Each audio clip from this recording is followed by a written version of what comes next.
talk about the other changes to the tree going on. We have 3 new trees or skill wheels that got added into the game. One where the old the burn wheel was in Templar tree called Explosive Impact.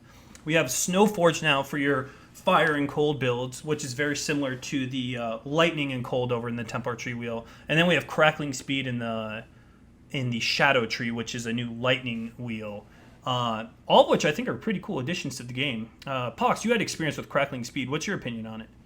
I would have to agree with you and say it's very strong. I do like it because it's in a really good spot, since a lot of caster builds, you'll go from Shadow to Witch. If you're going crit especially, you're doing some type of traveling, and there wasn't really much choice of specific elemental choices. You've got the Witch. Up north of the Witch, you have, like, I feel like a weatherman for some reason. Up north of the Witch, you have, like, the Fire, Ice, and Lightning. And you have a couple other ones. You have one in the Templar, one in the Shadow, one in the Witch again. But now they're adding them kind of, like, almost like, they have hybrid nodes, but then they have just these really cool branch nodes.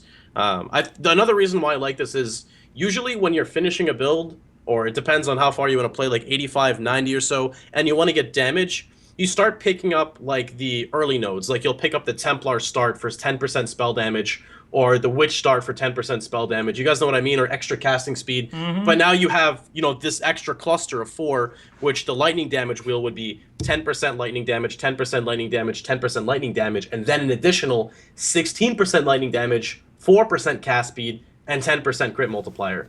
So I really like it. Honestly, like, the move to the burn right next to Avatar Fire, I think, is one of the smartest things, because if you're playing an AOF build, you're like, cool, now I have to spend all sorts of inefficient points to get this burn damage, and it makes a lot of sense to put it right next to it. And then if you happen to play a fire spell that's AoE, you go for Explosive Impact. Awesome change. I don't know, putting the burn things on that, like, it's better. It's better, definitely. But it's edgy, like, man. let's put EB, Zealot's Oath, and Mind Over Matter all off the same intelligence node. That's true. That is true. I like when you have to think a bit more about how you plan it out, rather than it's just like, hey, here's this corner of the tree. Want to make a burn build? Hang out here in this corner of the tree with all the burn stuff. Yeah, cool. It's true in a way, yeah. It's almost like they want to put it behind AOF, but people either love or hate AOF, so it would have been like instant rage fest if they did. Yeah. But then you have to think about it, where not a lot of builds would grab Arsonist, which is the fire damage section all the way in the Marauder. Pretty much RF builds. RF, but what other, like, I've never, at least myself personally, if I've made a fire build, I've never made an Iron Will, so maybe that's what it's mainly tagged as, Iron Will and RF, but, like, my Fire Trapper would never go over there, because that's where, like, Resolute Technique is and etc. And I feel like there's only so many places you could move it. I could understand moving it to, like, Scion or something, in a sense, because as you said, Ziggy, it's kind of making it so every keystone is starting to be attached with an extra benefit. So, like, you pick up this, and you're more inclined to pick up this, which means you're maneuvering less on the skill tree and creating customization. It's kind of pointing, like... it's like... This like a slippery slope argument would say that eventually we arrive at a point where the Witch is where you make your lightning build, and then the Templar is where you make your fire burn build, and then you get a bunch of different classes that do one thing. And I think the game becomes less interesting and diverse. So what you're trying to see is you want diversity out there? You want to segregate things? I mean, Ziggy, I'm just saying, I might be wearing a tinfoil hat right now, but... Actually, yeah, well, this is putting all of the Ziggy thing in the on one spot. It's just one change. I mean, honestly, it was really annoying playing a burn build, because burn damage is not nearly as good as fire damage or elemental damage. And now that it's right next to AOF, I mean, is it really that big of a deal, Ziggy? No, you it's not still by have to itself. get It's explosive just- impact. I If just you want it. dislike the idea behind putting it there, right there. I'm kind of on Ziggy's page, because if you think about, like, let's say I'm doing a Witch Arc build or Witch Ball Lightning. Alright, so I have Crackling Speed on the right. If I'm going crit, I'm moving into the Shadow. If I'm doing EB Mom, I don't need to leave the Witch area. By having really, really efficient nodes all around you, you don't need to evaluate the long-term travel. You just go efficient node to efficient node, build done, next. The game's becoming more and more like that, which it's good if that's happening, if there's also significant things to draw you far away. And there are still quite a few things like that do draw you away from those areas, but I feel like it's becoming less and less that case. And I would hate to see in the future where you basically just hang out in the Witch Start area because all your efficient nodes are there. And I agree with that concern. Like, using the Lightning Witch example once again, Shadow for crit. Would you go Templar if you're a crit? Yes. To the power charge. Last choice. Power charge, yeah. and you still have That the is crit the multi-wheel very right end. there. That's like 75 to 85 levels. And you're not going to the Templar before then. What else do you want? Depending on your build setup and damage mitigations Val Pack, that would be maybe also. But where you don't want to go anywhere else. And it very much, while you have high density, high efficient nodes, it makes it so why would you travel further? Because your spec is trying to be as efficient as possible, because other than keystones, it's just stats per travel distance. It doesn't matter. That's all it is. All right. So now with the changes to the tree, obviously it's nice to see them adding new wheels. There was I forgot to add the new cold wheel, which makes no sense in my opinion. In the Ranger tree, it was like cold damage and projectile speed. It's really awkward. Flash freeze? Yes. Hasn't that been there for a while? No, it just got added in beta. Really? No, it's new, yeah. It's really I like getting new awkwardly projectiles. spaced. I like getting projectile stuff on the projectile speed and PS on the tree, so that's good. But it's like a 3. It's only cold damage and it's in wheel. It's in an awkward Flash place. freeze has been out for a while. That's No, not new. the one that's Projectile speed and cold damage? Yes, that's the one Yeah, I'm talking about. That's been out for a while, I'm pretty sure. The first iteration of the beta. Yeah. But it just seems like in a very awkward spot, and not too many, like, what build would use that? It's kind of like the Ice Bite wheel, where you're just like, what? Or whatever the cold damage with weapons wheel is. Your caster with phase acrobatics, maybe? No, I'm not going 40,000 points down deep to get that.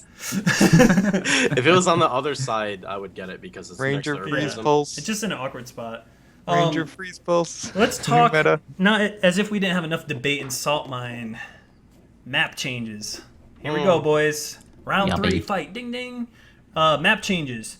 Directly written from Chris Wilson. As you know, The Awakening, there's been a new sequence of maps that will include new types of maps in Act 4 areas. Cool and stuff like that. But it seems like they're trying to make map drops. They don't want +2s to be drops from rares or random unique mobs such as like, the Beyond bosses you fight. They're only going to make it from the map unique boss now. And their reasoning behind this was they want to make it more new player friendly because if a +2 map drops, they don't know what to do with it. Which kind of goes against everything I believe in with GGG. It's like GGG is all about, drawbacks from what I've seen, or punishing someone who makes that mistake where you have to learn it on your own. I don't like the coddling of the new player idea. Or it's not that the game's going casual. I just don't understand the need for the changes to maps. And then at the same token, we don't get life on level 1 through 5 gear anymore because it was too strong for new players. And it's like, what? I thought we wanted to help new players. What are your thoughts on the map changes, Pox? So I like it. I like it because they're enforcing, they're putting more of a reward on killing the boss. I'm gonna emphasize on that part.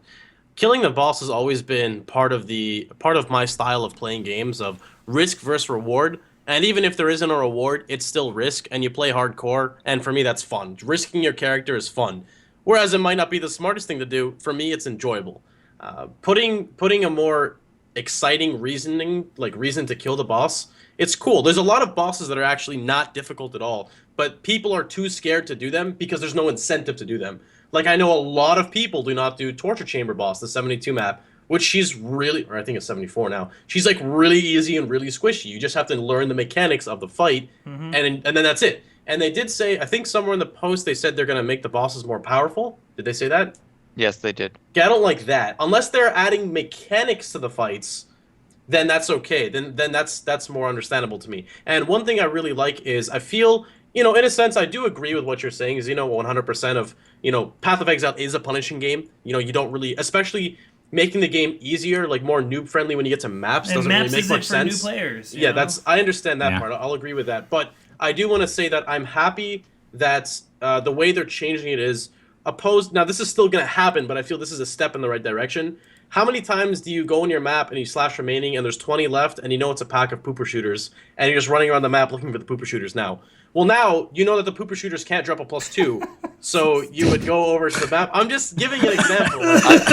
Well, you didn't I add get your in sound shit effect for when you said tentacle pooper shoot. miscreants, but we get Okay. pooper shooters. It's So fine. I mean, PG, it's okay. I'm Fine. just, I'm Fine. just, I'm just saying, like, I like that they're pushing it more towards doing the boss than looking for the random mobs, even though we're still gonna do, because they can't drop a +2 anymore. And that's all I'm trying to say, man.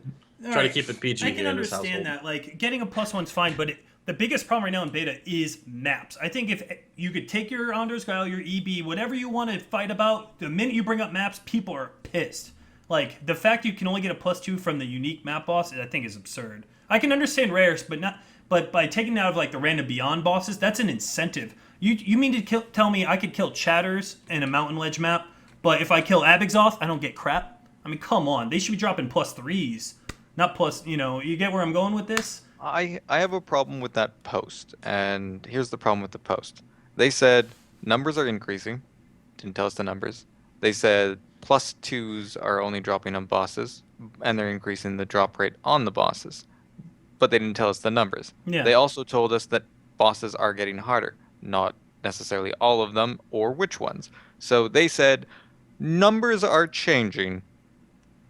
Have fun. Yeah. I'm like, thanks for the useful information.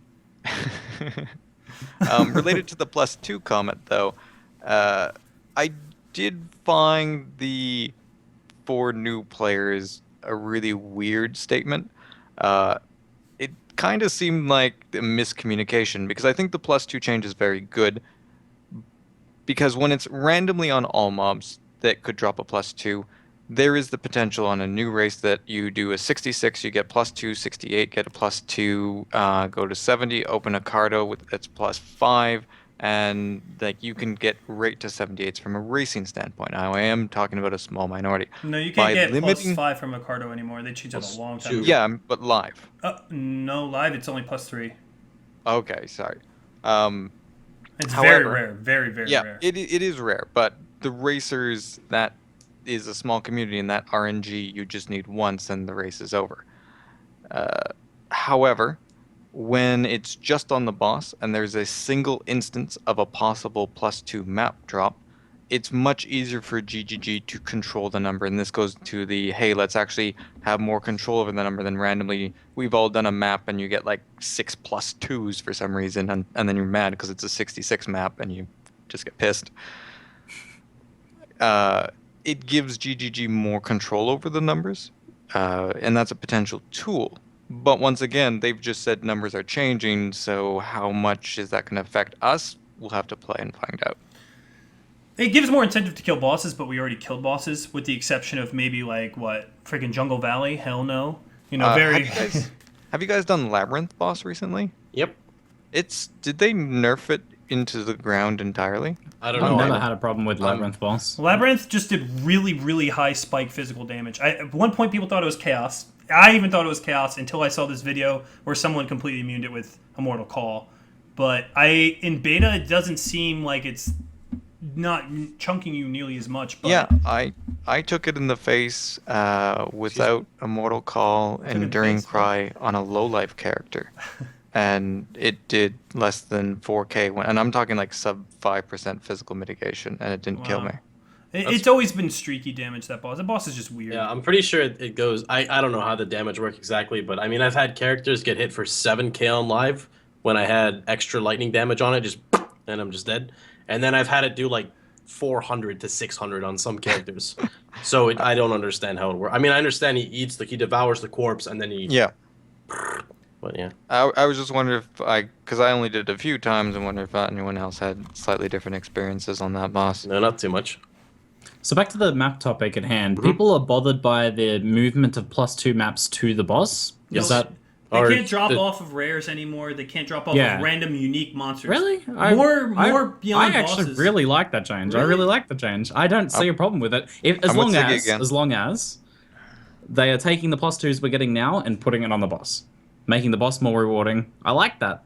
I like it. I don't have any problem with that. Now, it'll depend on the actual numbers, and maybe they can, as I like what Project was saying, that they'll have a bit more control over it potentially, so they can make sure that it's like, almost every boss kill you're getting a +2, with a good chance of getting a couple +2s.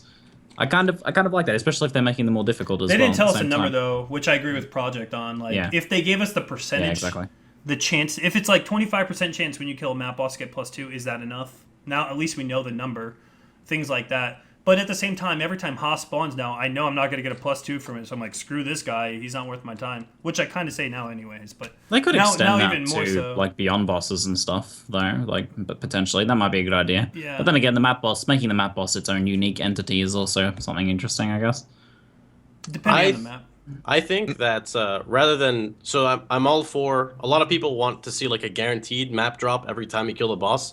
I don't think they should push for guaranteed. I think what they should do is make it so the boss can only drop like a minimum of -2. So like, say you run a 70 map, the boss cannot drop a map lower than 68, or even though 68 is the beginning. Because it's just, even if you increase the drop rate and you kill Palace Dominus, you can still get a 66 or a 68, and it's just, that's just disheartening. Like, I would rather not see a map drop than see a 66.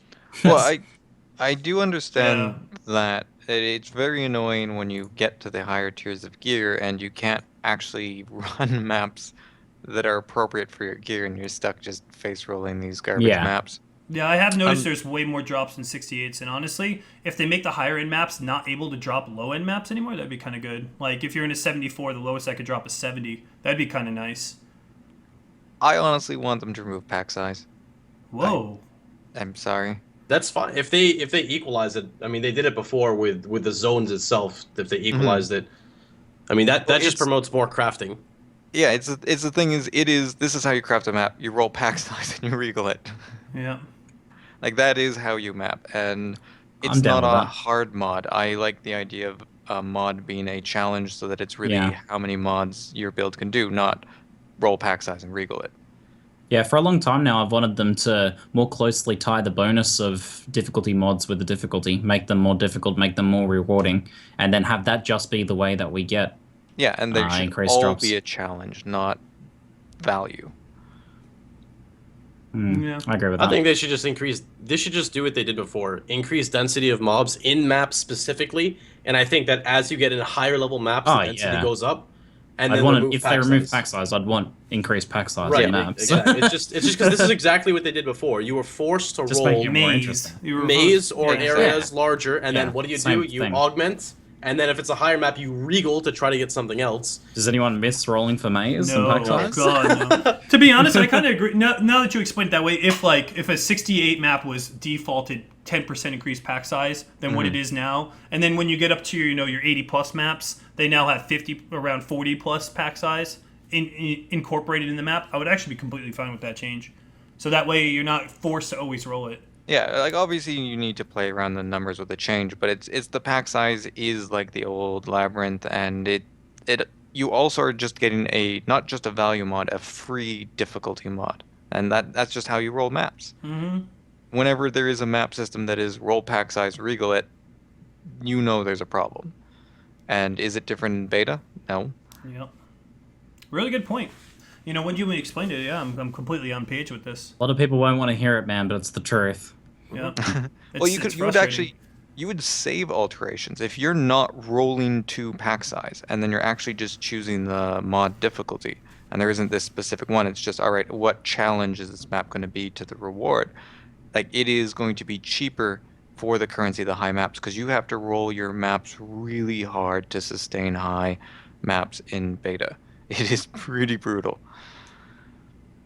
Yep. Yeah, people in chat are saying this, and it's something I wanted to bring up a while now. Double boss is now going to be sought after, so your bazaar maps, your museum maps.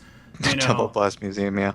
Double boss, well, if the build can do it, if the build could do it, right. But Bazaar in particular, Oh, Bazaar's money. It's going to be sought out after like crazy. Just those, you're going to have 6 bosses. So that's a potential of 6 + 2s, if 1 per boss. Those bosses have smaller loot tables, though, don't they? I mean, it's Siri fragments drop like crazy off of those twinned already, if they're corrupted. They would have smaller loot tables, but we're doing the boss for the map, and if they have... It would depend on the rolls. I'm imagining that the map loot table would be... Yeah.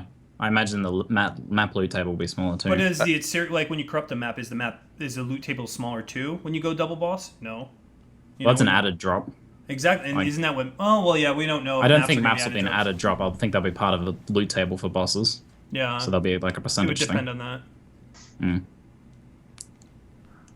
that. These are all things we got to think about, though.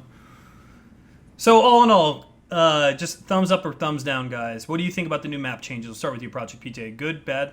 No, it depends. It's going to depend entirely on what the difficulty of the bosses are. Because that's the thing. If they just said bosses as is, plus 2 maps on bosses, perfectly fine.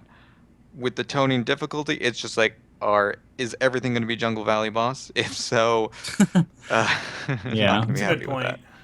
What do you think, Ziggy? That's the only reason. They said they're changing boss difficulty, and I'm like, what does that mean? I think number tells one me priority nothing. is that we always have access to content that is challenging for our character. Here's the thing. I have a build that today did, or yesterday, Orchard, Double Devo, Shocked Ground, unique boss attack speed, and I didn't get touched. So there's not going to be a boss that's going to stop this build. They need to change it. What do you think about the map changes, Pox? Good, bad?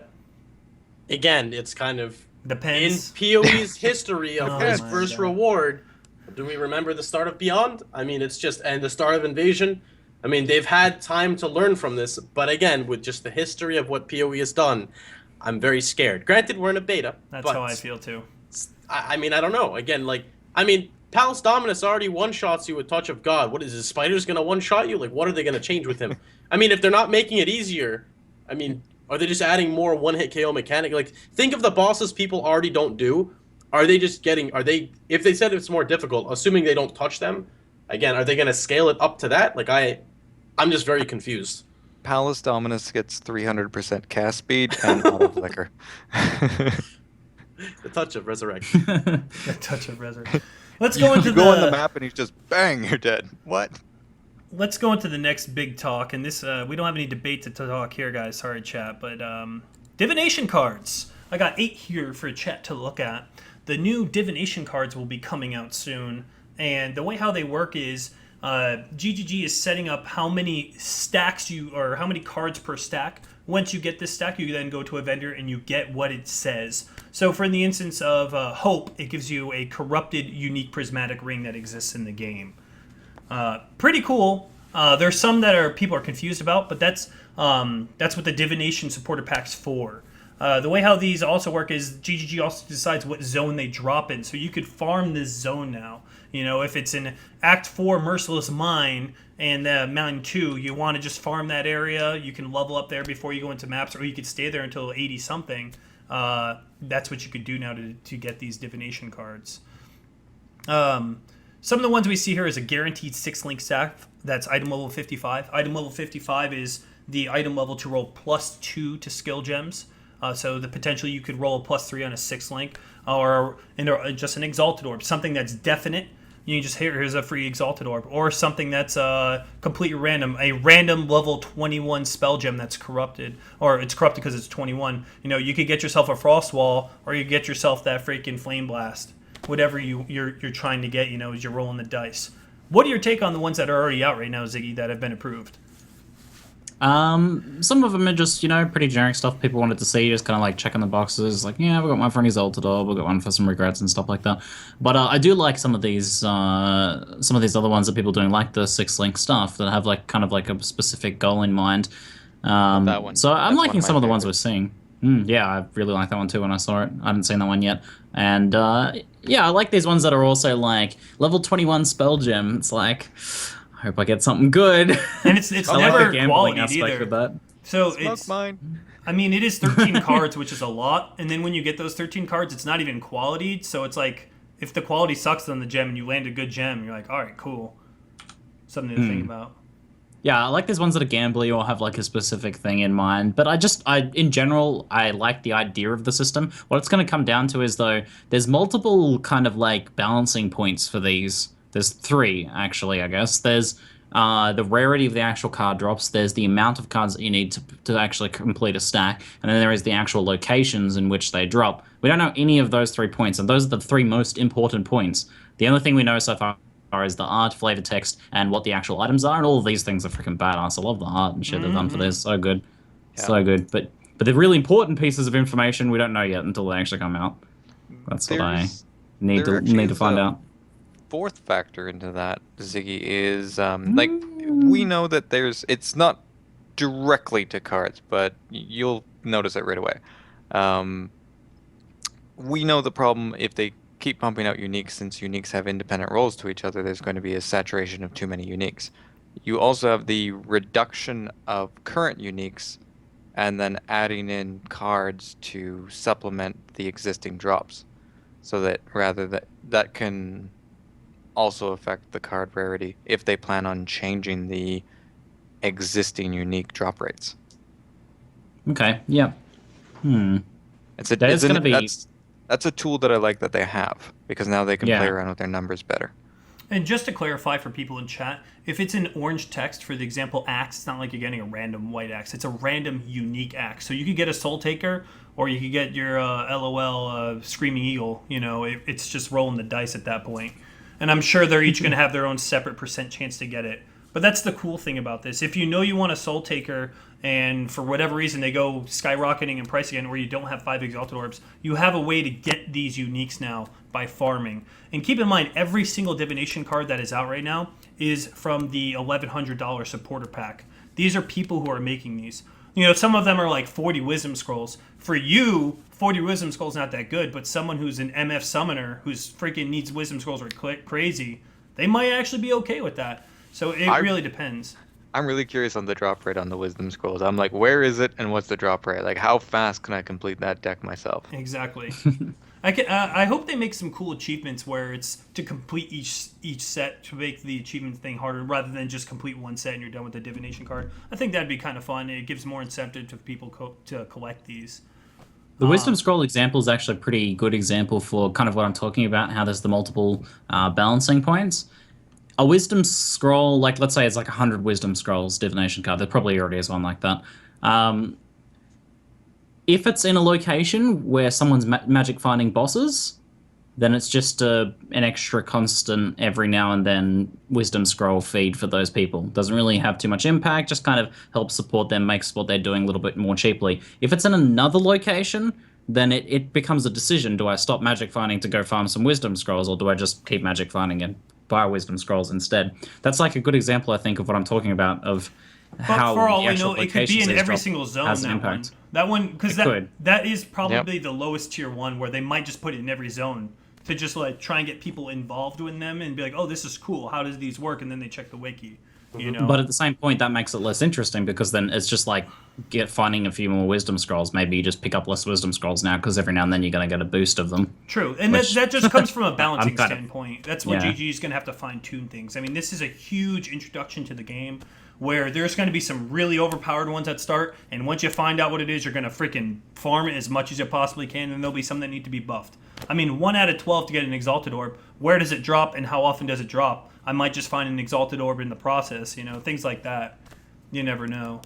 The solo self-found community must be really happy. Yes, good point. I'm not a fan of that setup, but you know, I'm not a fan of certain builds. That doesn't mean those builds shouldn't get attention. They're definitely getting much more out of this than anybody else is. Self-found's had so much love. Mastercrafting, Divination gems cards coming out, you can purchase in the store. Like, buying gems from vendors. Yeah. Solo self-found's really going to enjoy the Awakening, and I think a lot of people, it's going to be good. And maybe it's going to push more people to try solo self-found, seeing as you have all these tools and we all hate trade chat. I really do like the art and the flavor text on these. To all you supporters out there who have made one or going to make it, I really do appreciate the amount of work and effort you're putting into these. I know you did put $1,100 into it. It's pretty damn awesome. I mean, you might as well make it pretty damn awesome. I'm going to make a shout out to the Dark Mage, because I know who did that card and I know he's in chat, and it's a really well designed card for an exact purpose. Agreed. That's good. The potential 6-link staff has at item level 55 for a caster is absurd. That is well done. And some of these like flavor texts and stuff have like a lot of meaning behind them. Like there's a person who had an homage to his deceased wife in one of the flavor texts. It was like a thing that he read out. And so some pretty touching and interesting and impactful flavor texts in there too. So it's great way to build out the lore of the world. I wonder how they explain why there's cards everywhere in Rayclast. How does that fit into find a way.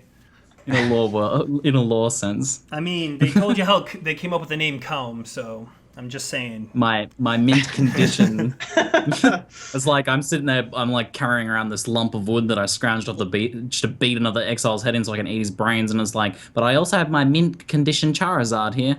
Well, didn't Chris used to be a huge MTG player? I think a few of them are, yeah. Yeah, so that's the lore is going to be an excuse for them to indulge in their hobby. Let's be honest here. The aesthetic is really good, and if they can find a really neat, like something NPC, a mob that does, they could easily tie it in. It fits the flavor. Cards were huge in medieval settings. I don't think that's gonna be a problem, and the art style's good. Yeah, it's beautiful. They really did nail the art style. Kudos there. Yeah, you can tell the artists have had a great time with this. They've just been waiting for an opportunity to incorporate some cool drawings like this, which is not something you can usually put in drawings like that into a game, since it all has to be kind of like 3D art and stuff for a lot of things. Very cool. This is exciting, man. Yep. Being able to do something, again, like anything that allows you to, like, I'm trying to figure out how to word this. Anything that promotes you to do something aside from mapping is cool. Because usually when you get to endgame, it's like, how do you make a lot of currency? You map. How do you level up? Yeah. You run maps. I really do hope that these promote alternative endgame.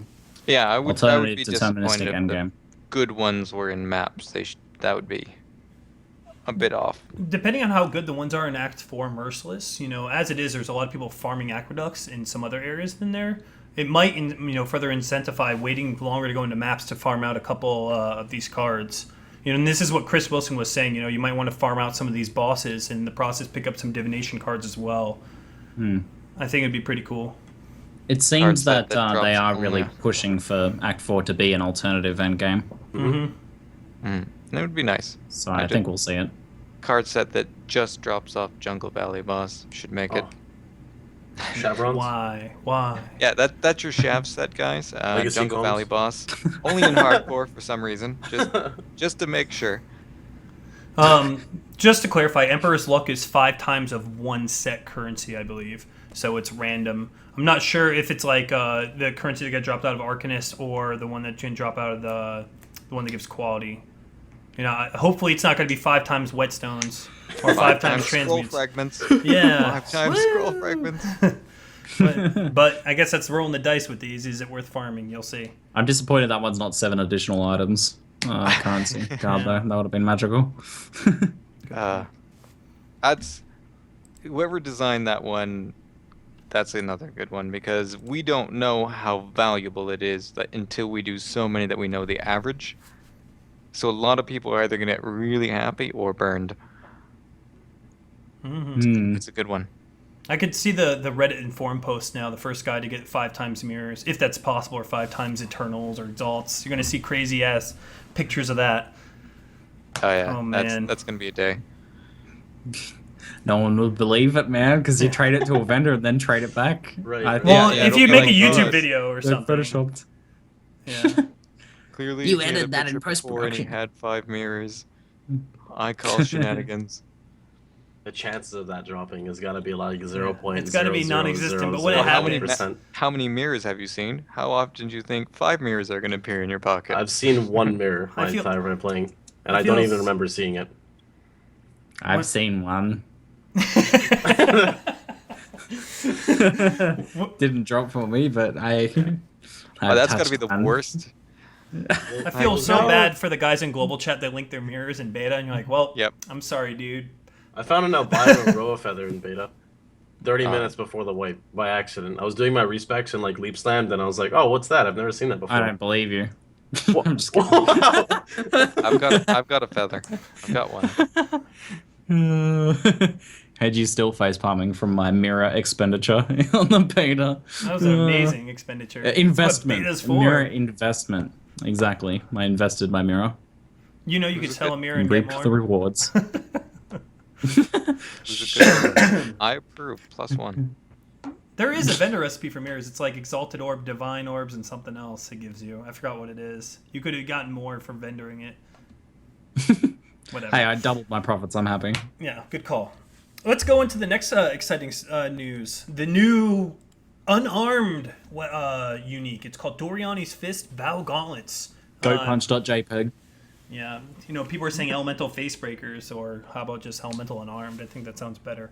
But it gives you a flat 10% chance to shock. It gives the gloves, instead of just being an armor base, it gives it 30 flat ES. A crap load of unarmed damage while... an unarmed lightning damage, and a bunch of flat lightning damage to spells when unarmed. And whenever you kill a shocked enemy, you get plus 30 energy shield. This thing is crazy. One of the first thoughts I thought, Pox and I were talking about Elemental Cyclone, and then I further thought about, like Elemental Cyclone, and then you get cast on melee kill because you're already unarmed. You get that bonus spell damage for Shock Nova. Cool things like that can be used. The only downside of these gloves, there is no downside on it, is that lightning or elemental damage when you're unarmed cannot be scaled by WED. You're not wearing a weapon, therefore there's no weapon elemental damage. So you have to specifically go lightning or elemental damage to further scale the damage of these gloves. Downside, you don't have a weapon either. Yeah. What are your thoughts on this project? You seem to be the guru of this episode. Fire away. All right, I have one problem with this because of another announcement. They said they were adding the new tiers of mods and specifically added damage to spells. In that post, they said, because of this, we're going to look at the spell coefficients or effectiveness of spells. So immediately I'm like, well, thanks. Now I have no idea if these gloves are good or not for spells. Thank you. Since they stated that, they literally told me you have no information to evaluate that. And I was like, because in live, obviously Glacial Cascade gets the double hitting, ball lightning, anything that you would scale Fire Nova mine would be pretty hilarious with these gloves. So I can't evaluate it as a spellcaster weapon right now. However, mines, traps, stuff without cast speed that you don't need cast speed on the wand, there's a lot of potential that way. So we have to look at melee. You've got Ice Crash and Cyclone. There's nothing else that's going to be used. Yeah, I agree with that. Like Cyclone gives you the smoothness of animation. Since you're not going to have a huge amount of attack speed, you don't have access to the weapon, multiplying it. So you are really looking at only those two. However, Ice Crash does have good AoE. It's solid. I like the cast on melee kill option just because you're double dipping and that's stat efficient. You're essentially replacing the WED, as you said. It doesn't work. Put in cast on melee kill. Throw in Shock Nova because you can get the 150% effectiveness ring or whatever works. But unfortunately, without knowing the spell effectiveness, it's good for some spells, which, who knows? Very, very true. Something to think about with Ice Crash with this. Ice Crash has a very high base damage, and when you level up Ice Crash, it gets more. You would have to use Blood Magic with it, which would go in place of your WED, which you would normally use in an elemental build. Would that multiply the base damage? Yeah, it's a damage effectiveness. So right. It will then multiply the flat lightning damage. Yeah. So it'll be absurd.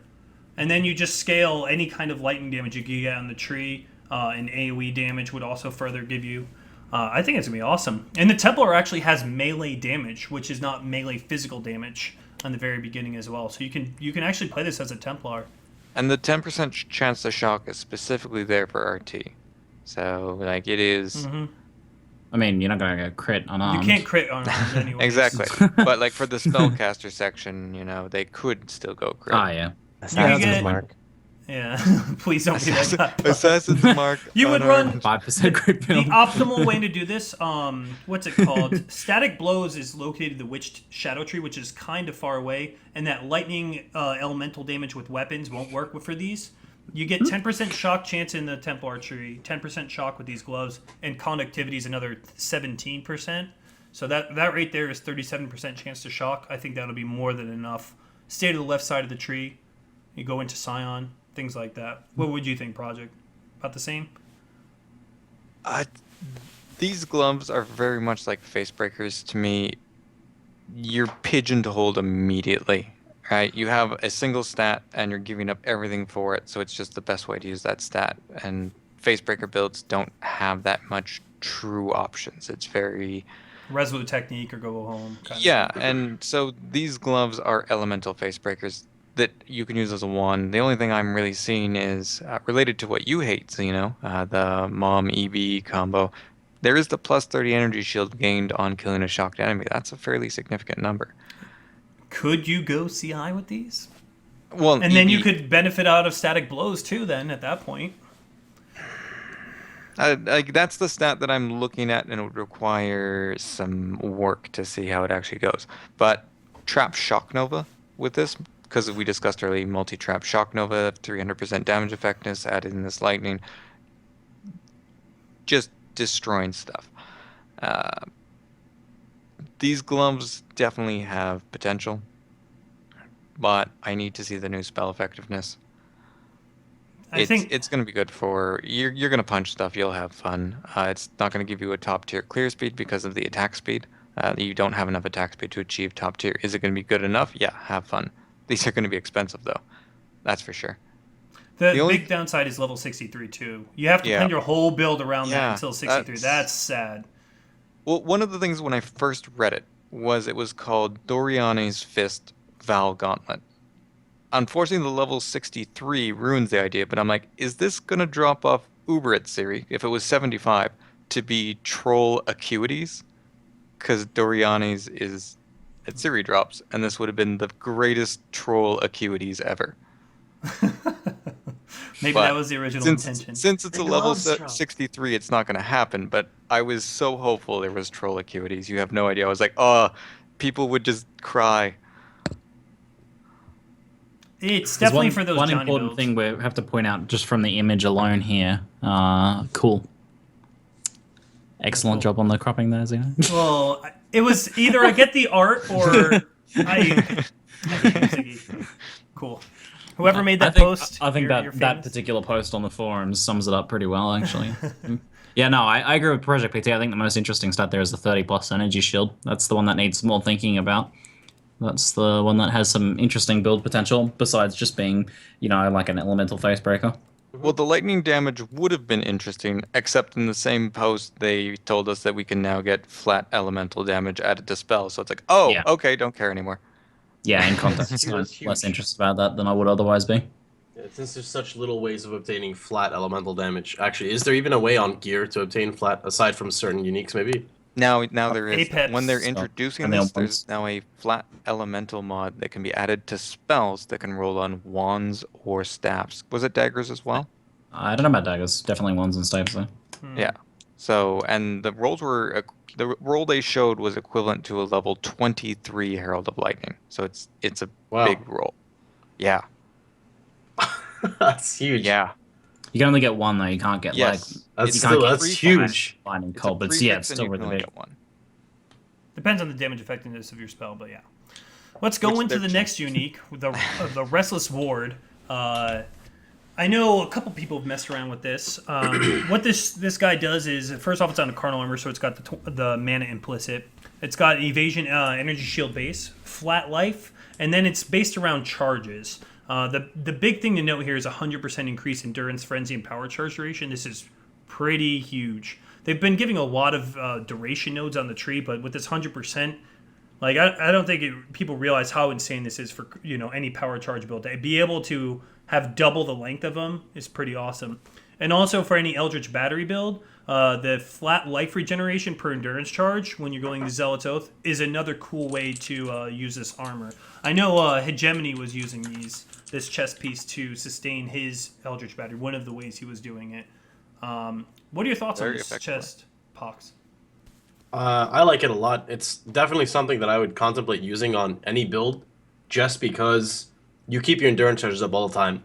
I mean, the biggest reason why we don't use endurance charges is we don't like hitting the button every 10 seconds or every 5 seconds or so. Having a 20-second endurance charge like duration, and everything else is just that's so cool. Like it's so reliable. Like a lot of the times when you're fighting a boss, you disengage for a couple seconds, and then since you have that small little buffer of 10 seconds, you can't always just pop it and then get your stacks. Here you have 20 seconds.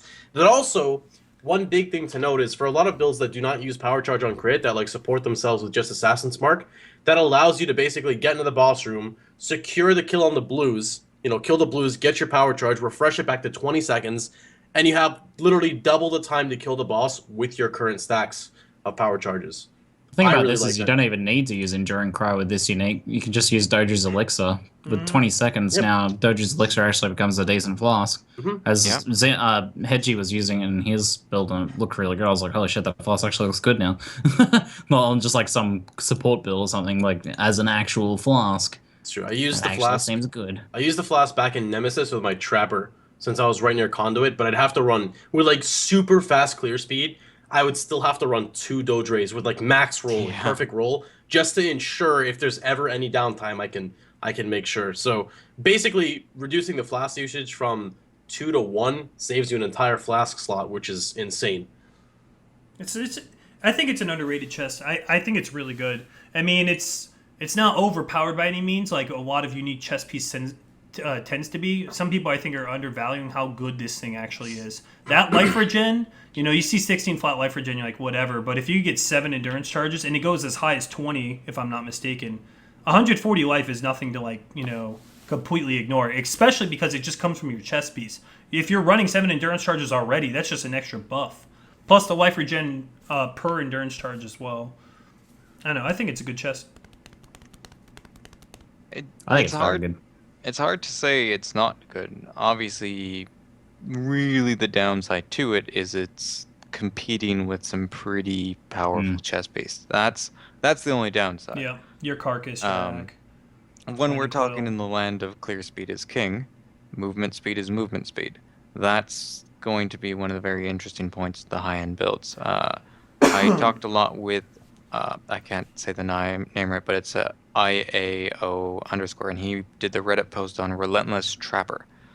For builds who cannot get frenzy charges very easily, the Diandre's Elixir, like most builds can kind of now get their power charges somehow, or they can get their endurance charges, but there's a couple builds that have a huge pain out of frenzy. And the new meta of frenzy, it is a huge downside to not sustain your frenzy charges. I'm sure, Xena, when you were playing your Trapper, remember when you were just walking around frenzying stuff with your dagger, like it's that good. And like the builds that can't get frenzy charges very easily, plus the Diandre's Elixir, like it is definitely a tool to fit a slot. A totem spec using a wand. Right now they're using like a wand, frenzy, additional accuracy, faster attacks. I was doing that too, and it's so painful. Like you wear this feels chest, bad. it feels good. No, it feels good. Because if you run Blood Rage with totems, good luck. Well, it doesn't even work. Totems It doesn't get even the kill work. and- Exactly. Trappers in totem specs would like this chest for sure. Getting that Mines. much. Yep, mines. So many Being able people play to mines. keep up your frenzy and power charges for a much longer duration is a side I didn't even think of. I was just thinking about the endurance charge. That's a pretty good point. As well as the ability to just, if you're having a Diandre's Elixir, it's just the ability, not only just a duration, you have a refresh button if you were normally generating the charges. Which is huge for bosses. Yeah, Huge well, for yeah. bosses. If you were at 15 seconds before, because you had like 2 passives invested and no Diandre's, you have a 15-second window. With this chest, you're bringing it from 15 seconds to 25 seconds. And you're probably running a Diandre's to refresh, which means that at the end of 25, you press Elixir, that refreshes them. That's a 50-second window. Yeah, it's awesome. Let's move on to the next thing. It's called Call of the Brotherhood. It might not be on an Iron Ring. It might be a placeholder. It's not confirmed if it'll be on an Iron Ring or not. This thing is got to be the most broken thing I've seen in a long time. The way how it works is it gives you a bunch of mana gen, intellect, a lot of lightning damage. The edgy lightning damage converted to cold, which confirms that now we actually have a flow chart of physical to lightning to cold to fire to chaos. That's the conversion flow chart. And the craziest thing about this is your spells have a 100% chance to shock against frozen enemies.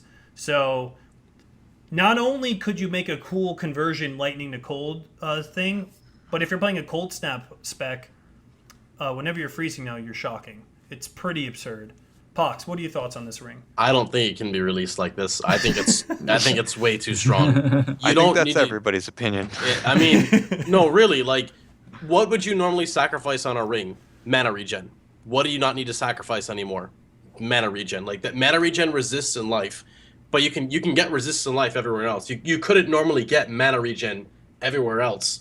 You don't even need, like, you just put the ring on, and now your lightning skill now freezes stuff while they're still being shocked. Since you're lightning, you have a really high top. I don't know. It's crazy. I do not think it can be released like this. I would love if they did. No, I wouldn't. But No, I think it needs no. to be toned. I think there needs to be a giant downside. This ring literally reads, if you do lightning or cold damage, you freeze and shock everything. Yes. It's too much. Rip Prolif. I mean, fire builds. So. Yep. What? I saw this and I thought of my Cold Snapper instantly, which I could freeze every single boss in the game with the exception of Itsiri on that character. And I was like, well, now they're going to be shocked. That's like the first thing I thought. I think it probably is supposed to be on an iron ring. I want it to be on an iron ring because that's a tiny downside? drawback. But then you get to Varl it. It's a Varling unique then, and then everyone will gamble it every time because you can't leave it as an iron ring. It's disgusting. So everyone's gonna Varl and then lose it, and it'll be expensive. So then they'll cry. They should have put it on a poor ring. The power ring. Ugh. With all the nerfs to mana.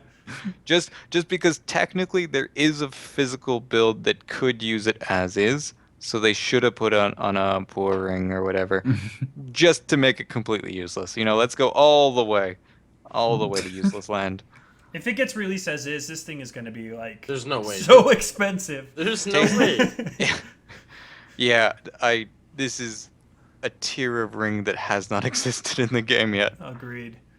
Wow. It's so beautiful. I want And it. it's not even like just the last stat would have made it a good ring. Like that stat on the ring blank By is itself. good. Then they're like, you know what? Let's just make it really, really efficient. Needs a little more. I think it needs some mana regen and some more lightning damage. And Yeah. conversion so that if you didn't do cold damage, your lightning damage will solve all the problems. Yeah. So now it works on your arc build as well. Exactly. It's just so strong. There's no way. It's this- so absurd. I'm sorry if this goes live, whoever designed this, what were you doing? Because you didn't even try to balance. And before, no don't one worry, man, looked it's at beta. this. It's beta. They're gonna change it anyways. They had better. And let's look at the last unique here. It's called Repentance. Repentance Crusader gloves. I'm not a big fan of these gloves because of what Iron Will already does. Bunch of armor and energy shield. 500% increased attribute requirement. 30% reduced attack and cast speed. It's not less, so it's not that bad of a downside. But Iron Will. Iron Will already reduces your cast speed, so when I see this, the first thing I could think of is Mjolnir. It's a good help to Mjolnir, but a lot of people are using Medjugorj's Vice as it is with Mjolnir. The 30% reduced attack speed kind of sucks, but you can make up for that. But having a free Iron Will, what do you guys think about this? Project? So one thing that people should be reminded if they aren't aware, Iron Will no longer has the cast speed penalty.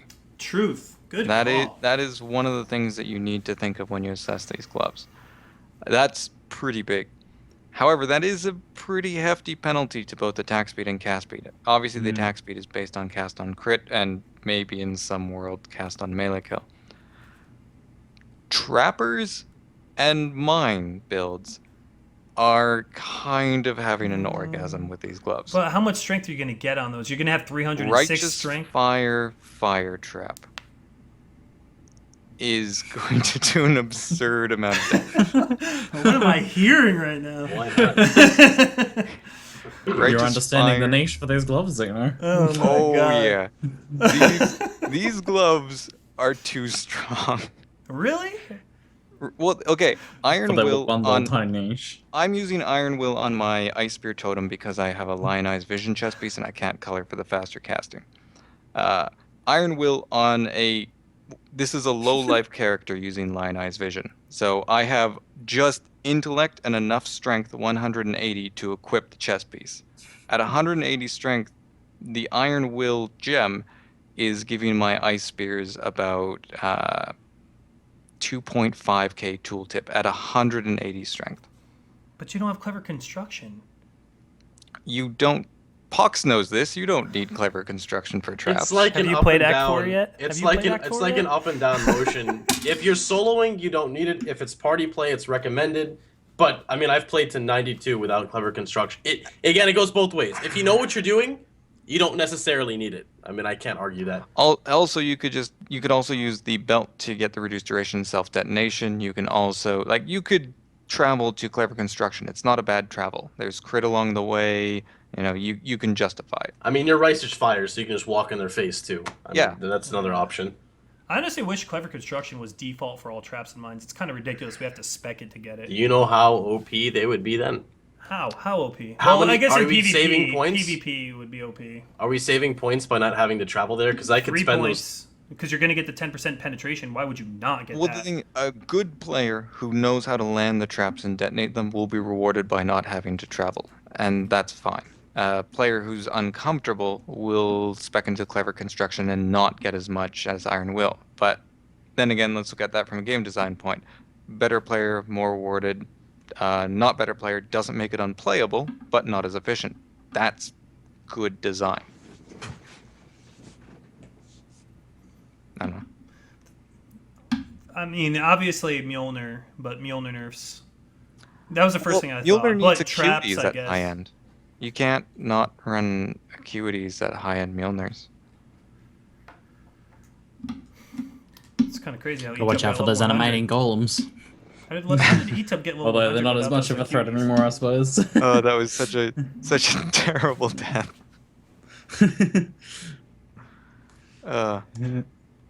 But they're good gloves because casters aren't really looking for anything. But Righteous Fire is going to have a ton of strength already, regen. It's going to give it might be enough to alternate between rather than crit endgame scaling.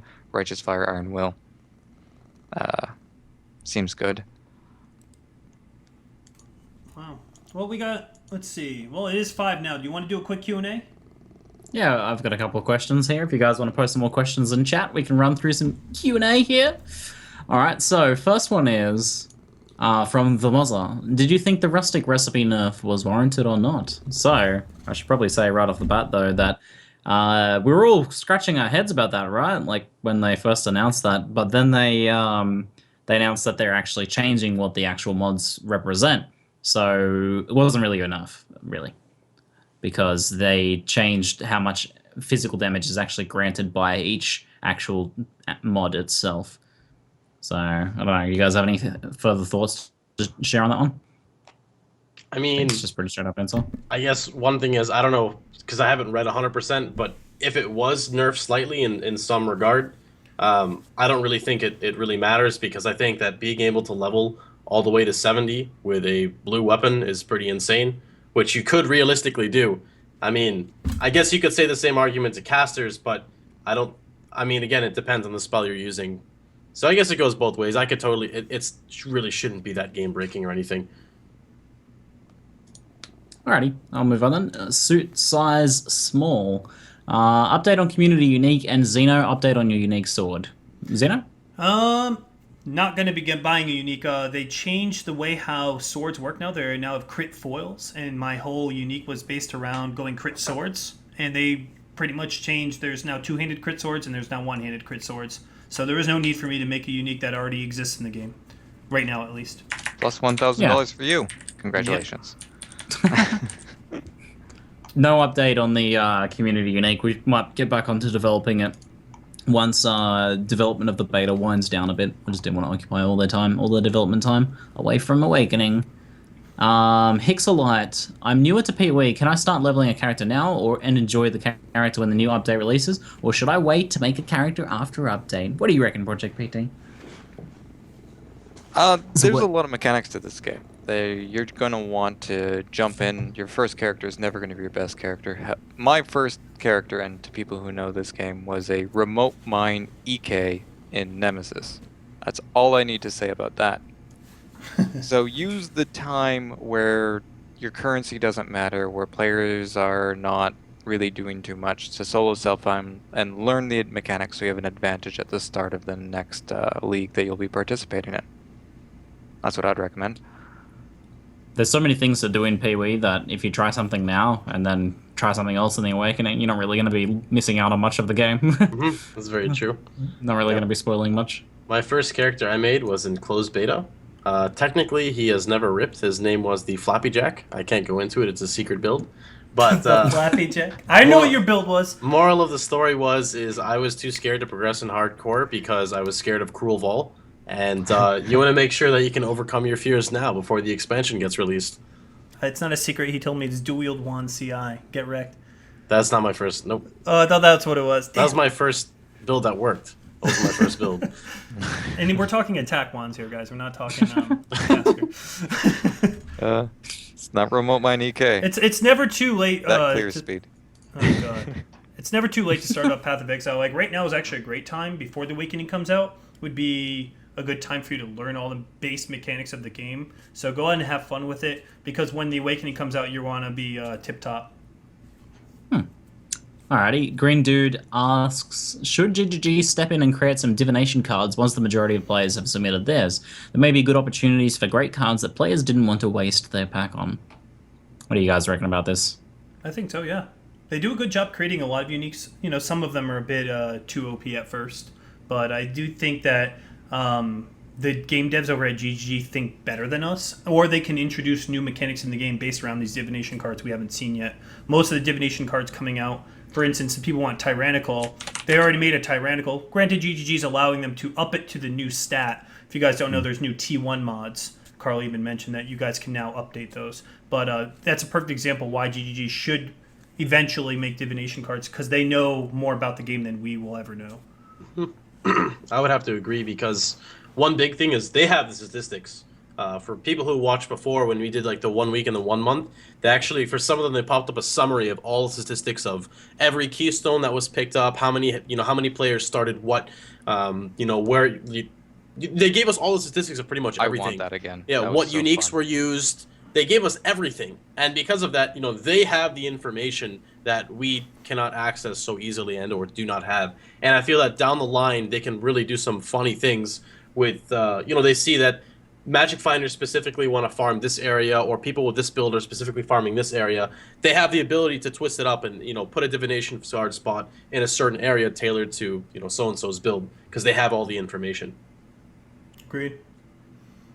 I think they should, and I would like to see it, them ZiggyD adding their own divination cards, but I don't think they will, and I can see why, because if they do start adding, or if they announce that they're going to start adding recipes that players didn't do, then players are going to be less inclined to actually buy a supporters pack and add one in, because they'll think, well, maybe ZiggyD will just add the thing that I wanted anyway.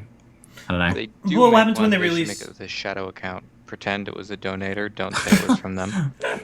Tinfoil hat boys! What I was thinking is usually these supporter packs last about 8 months, and after 8 months, it kind of loses its flair. You think about the Hall of Grandmasters. Not too many people are really edgy trying to get into it now. So after 8 months where the hype has kind of died down, that's maybe when they should do it. When they release their next supporter packs, they might be able to start creating their own. If the divination card mechanic proves to be a very solid addition to the game and enhances the game greatly, then I can see in 12 months' time or something, ZiggyD adding their own cards once that sort of thing has died off from players buying them. Yeah, I agree.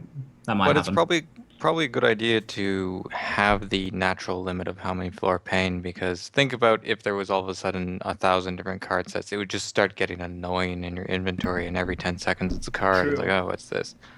Mm. So there is definitely a point where it's just like, okay, now it's just getting silly, and we're just playing That's a Magic good point. the Maybe Gathering loot. they don't really want too many of them, but $1,100 is enough to convince them to just add one more. Yeah, and then they get their supporter pack, and that's it. They're done. They get their place in the game, and they'll come up with another mechanic.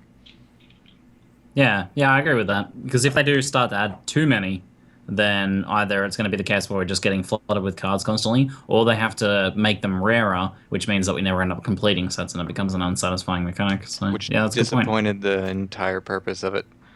Yeah, exactly. Another question from Green Dude. How would you feel about having some events in the beta rather than on the live realm like Cutthroat is now? Beta feels dead. This could perhaps bring back players and make them do tests they wouldn't have done otherwise. I would be fine with that. Beta events and not giving everyone beta keys is a PR suicide.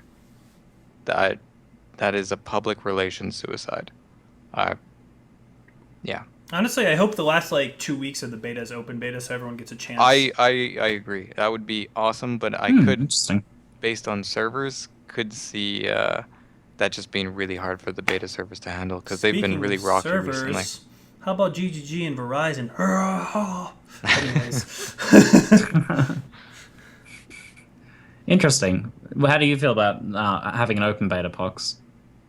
I would be fine with it. I could totally understand it. A lot of people now complain that they don't even want to try racing when the game goes live because they don't have the same information that people in beta have.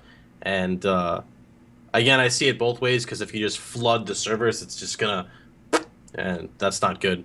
But But giving, we could have trade. yeah, There that's might true. be enough people to trade. That's open the gates. Let me Yeah. trade. I mean, I would be fine. I never trade anyway, but just in general, I would like to see, because a lot of people like, I haven't had access and I've signed up since day one, and I think it'd be really cool to just give everyone a shot at it just towards the end, maybe when it's more polished and everything, and yeah, I would be cool with that. A lot of other people as well, they want to return to the game, but they don't want to be flooded with information. So I mean, a lot of people return, check out the beta, try something out, just once, because they only have a limited amount of time, and then they can see if they like it or not, or they want to try something new. Okay, I'm coming around. Originally, I was against the idea of having an open beta because I thought it would damage the release of the Awakening. I think it might still do a little bit of damage, but it seems like the positives probably outweigh it, and it would allow for some higher end testing of build if we're able to trade a little more effectively. I think So, good point. Yeah. I think 1 week is enough. Not too Yeah. much. You give people too not much too time, much. they create multiple guilds or builds and they get bored. So Okay. Right. Adam time Hart for maybe posted one in more. chat that Chris actually said that they would add divination cards in the future to keep the system up to date. So that has been confirmed by GGG. Okay. So there you go. That's I didn't know that. Okay. One more question, did you say? Yeah, let's do one more. All right. Sheria Tensi asks about Cloak of Defiance with the movement of Mind Over Matter. What do we view as the place for the chests? Is it still good? Is it bad? Do you think that they will give it the legacy mod back maybe with this change? That's how the question goes, paraphrased.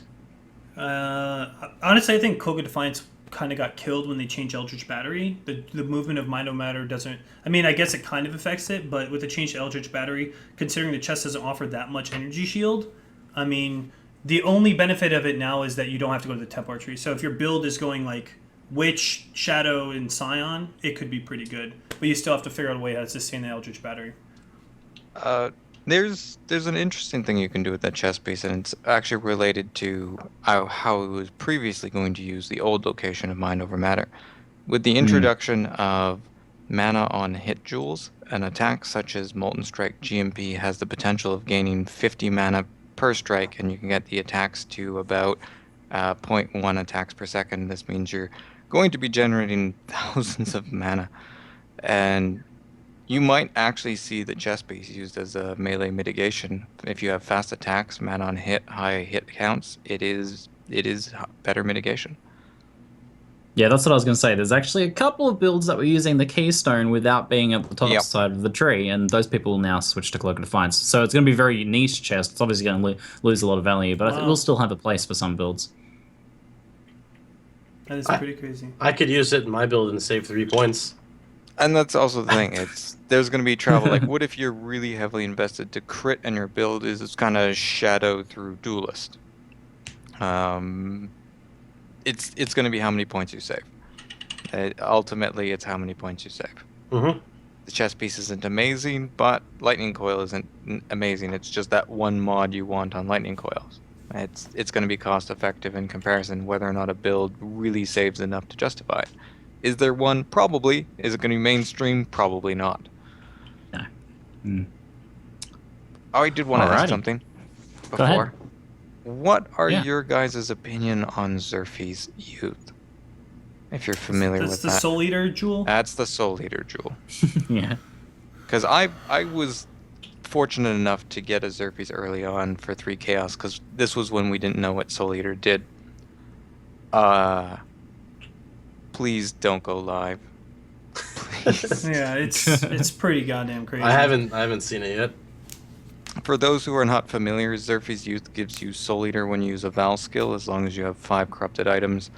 when you kill a mob for 10 seconds. When you kill a mob, you get 5% attack speed, 5% cast speed, 5% elemental resist, 5% physical damage reduction. This means by killing 20 mobs, which you can do instantly, your physical damage reduction capped, and you just gained 100% attack speed and cast speed.